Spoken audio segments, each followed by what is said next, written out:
हम बीए प्रथम वर्ष के प्रथम प्रश्न पत्र समाजशास्त्र के सिद्धांत की बात कर रहे थे। समाजशास्त्र के सिद्धांत में हमने समाजशास्त्र के अर्थ को समझा, उसके बाद हमने समाज के अर्थ को समझा और अब हम बात करेंगे समाज की प्रमुख विशेषताओं की। समाज और उसकी प्रकृति को स्पष्ट समझने के लिए हम उसकी कुछ प्रमुख विशेषताओं पर चर्चा करेंगे। सर्वप्रथम हम बात करते हैं पारस्परिक जागरूकता। इसकी प्रथम विशेषता है पारस्परिक जागरूकता, और पारस्परिक जागरूकता के अभाव में न तो सामाजिक संबंध बन सकते हैं और न ही समाज। संबंध दो प्रकार के होते हैं, सामाजिक एवं भौतिक। इन दोनों प्रकार के संबंधों के बीच प्रमुख अंतर पारस्परिक जागरूकता का ही है। जहाँ सामाजिक संबंधों का प्रमुख आधार जागरूकता है, वहाँ भौतिक संबंधों में इसका अभाव पाया जाता है। एक टेबल पर किताबें, डायरी, पेन, पेंसिल आदि रखे हुए हैं। इन सब का टेबल के साथ एक संबंध अवश्य है। इसी प्रकार आग और धुएं का तथा सूर्य व पृथ्वी का संबंध है, परंतु ये संबंध सामाजिक संबंध नहीं होकर भौतिक संबंध हैं, क्योंकि इनमें मानसिक दशा अर्थात पारस्परिक जागरूकता का अभाव पाया जाता है। इसका तात्पर्य यह है कि टेबल पर रखी हुई वस्तुएं टेबल की उपस्थिति से अपरिचित हैं। इन सब में पारस्परिक जागरूकता का अभाव पाया जाता है।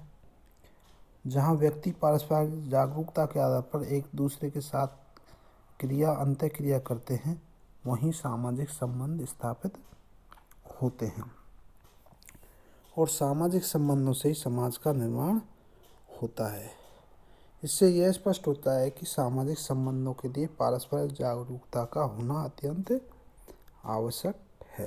दूसरी विशेषता है अमूर्तता, अर्थात समाज अमूर्त है। समाज व्यक्तियों का समूह नहीं होकर उनमें पनपने वाले सामाजिक संबंधों का जाल है। सामाजिक संबंध अमूर्त हैं। इन्हें न तो देखा जा सकता है और न ही छुआ जा सकता है। इन्हें तो केवल अनुभव किया जा सकता है। अतः सामाजिक संबंधों के आधार पर निर्मित समाज भी अमूर्त है। यह तो अमूर्त सामाजिक संबंधों की जटिल व्यवस्था है। इसके अलावा अगली विशेषता है समाज में समानता और भिन्नता दोनों पाए जाते हैं। समाज में समानता एवं भिन्नता दोनों ही देखने को मिलती हैं। किसी ऐसे समाज की कल्पना नहीं की जा सकती जिसमें पूर्णतः समानता या पूर्णतः भिन्नता हो।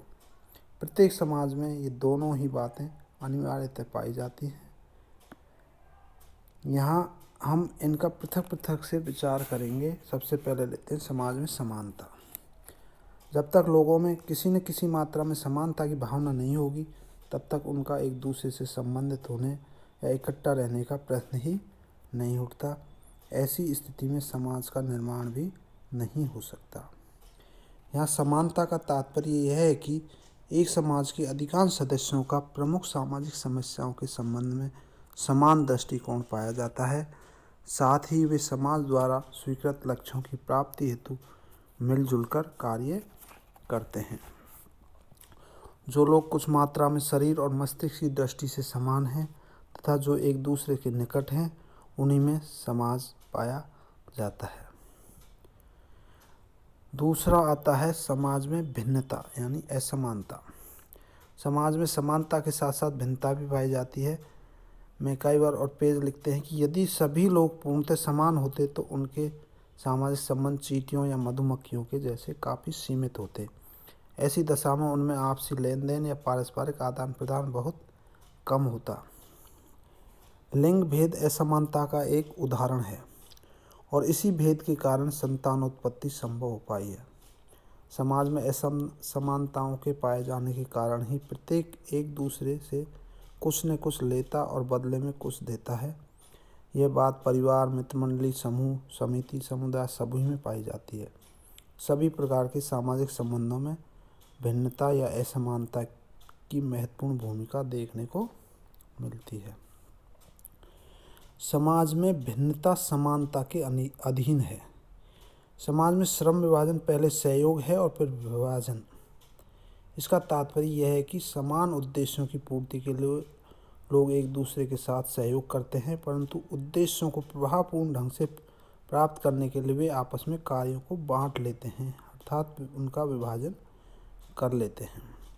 समान आवश्यकताओं के कारण ही असमान कार्यों को पूरा करने के लिए लोग एकत्रित होकर एक दूसरे के साथ सहयोग करते हैं।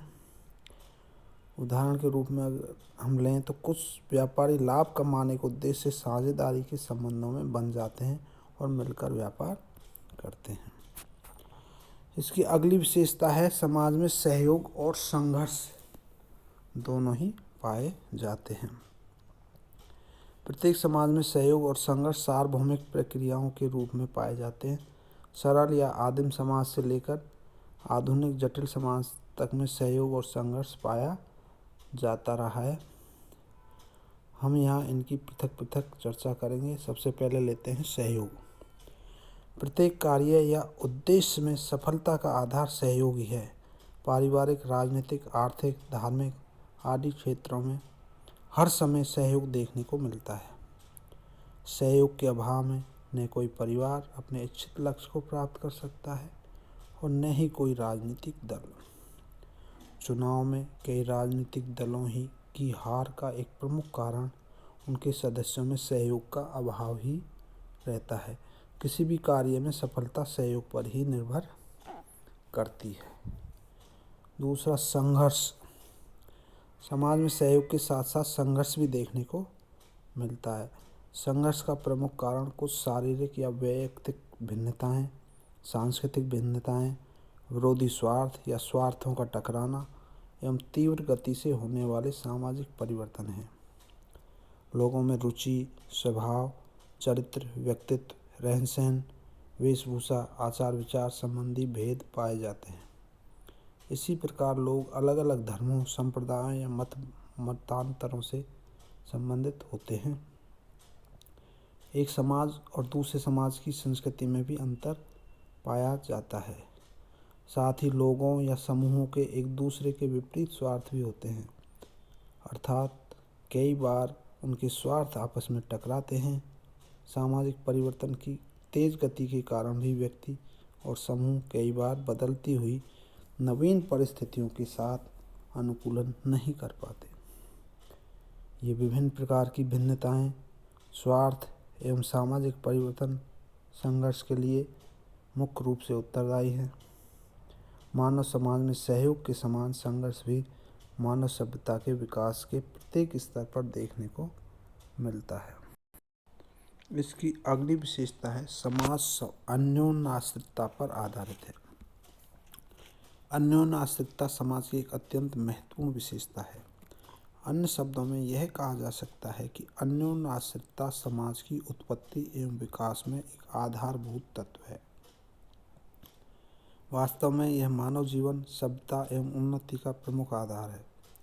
मनुष्य को अपनी प्राणी शास्त्रीय या शारीरिक, आर्थिक, राजनीतिक एवं सांस्कृतिक आवश्यकताओं को पूरा करने के लिए दूसरों के साथ सामाजिक संबंध स्थापित करना और उन पर निर्भर रहना पड़ता है।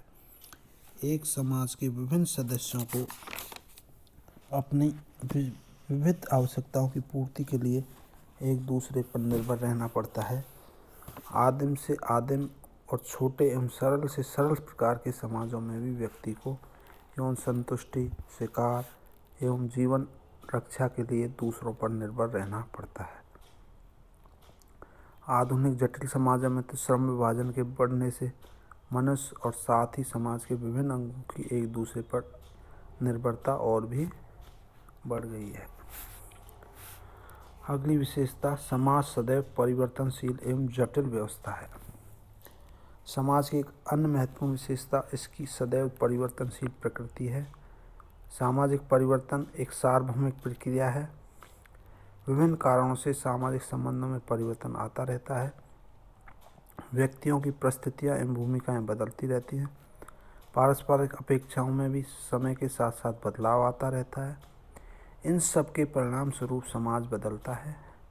समाज की सामाजिक संरचना में परिवर्तन आता है। कोई भी समाज आज ठीक वैसा समाज नहीं है जैसा वह 1000 वर्ष पहले था या 1000 वर्ष बाद होगा।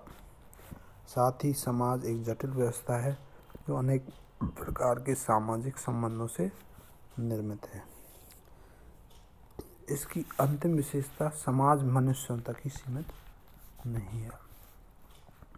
समाज केवल मनुष्यों तक ही सीमित नहीं होकर पशुओं में भी पाए जाते हैं। मैं कई बार पेज में लिखा है कि जहाँ कहीं जीवन है वहीं समाज है। इसका तात्पर्य यही है कि सभी जीवधारियों के अपने अपने समाज होते हैं। चींटियों तथा मधुमक्खियों के भी समाज होते हैं। इनमें एवं अनेक अन्य पशु पक्षियों में सामाजिक जीवन की अनेक विशेषताएं देखने को मिलती हैं। इतना अवश्य है कि मनुष्य के अतिरिक्त अन्य जीवधारियों में सामाजिक जागरूकता बहुत ही कम और सामाजिक संपर्क बहुत ही अल्पकालीन होता है। जहाँ सामाजिक या पारस्परिक जागरूकता का अभाव है वहाँ समाज की कल्पना भी नहीं की जा सकती। उच्च स्तर के पशुओं जैसे हाथी, गाय तथा नर वानरों के निश्चित समाज होते हैं। इनके जीवन में पारस्परिकता और सहयोग के तत्व पाए जाते हैं, लेकिन चेतन रूप में पारस्परिक जागरूकता के आधार पर सामाजिक संबंधों की स्थापना केवल मनुष्य ही कर पाता है। यही कारण है कि समाजशास्त्र के अंतर्गत हम केवल मानव समाज का ही अध्ययन करते हैं। समाज के कुछ उदाहरण हैं दे सकते हैं हम, जैसे बंद समाज, मुक्त समाज, ग्रामीण समाज, नगरीय समाज, आदिम समाज। पहला बंद समाज, जिसमें समाज का विभाजन ऐसे समूह के रूप में होता है जिसका निर्धारण जन्म या आनुवांशिकता के आधार पर होता है। व्यक्ति अपने समूह की सदस्यता आजीवन नहीं बदल सकता। इसका श्रेष्ठ उदाहरण भारत की जाति प्रथा है। दूसरा मुक्त समाज। मुक्त समाज में समाज का विभाजन व्यक्ति के गुण, योग्यता एवं उपलब्धियों के आधार पर निर्मित समूह के रूप में होता है। व्यक्ति अपने गुणों में वृद्धि करके समूह की सदस्यता बदल सकता है। यहाँ सदस्यता जन्मजात और जीवन पर्यंत नहीं होती। वर्ग व्यवस्था वाले पश्चिमी समाज इसके श्रेष्ठ उदाहरण हैं। तीसरा ग्रामीण समाज। ग्रामीण समाज की विशेषता है प्रकृति से घनिष्ठ संबंध, कृषि पर निर्भरता, कम जनसंख्या, प्राथमिक संबंधों की बहुलता आदि। चौथा नगरीय समाज। नगरीय समाज में उद्योगों की प्रधानता, जनाधिक, द्वितीयक संबंधों की बहुलता, विविधता आदि की प्रधानता होती है। हम ग्रामीण समाज को सरल समाज और नगरीय समाज को जटिल समाज भी कह सकते हैं। पांचवा आदिम समाज। आदिम समाज वे समाज हैं जो आधुनिक सभ्यता से दूर हैं, जिनकी संस्कृति अति प्राचीन तथा परंपरावादी है। अन्य समाजों के संपर्क में न आने के कारण उनमें पृथकता के भाव विकसित हो गए हैं। जनजातीय समाजों को हम इसी श्रेणी में रख सकते हैं।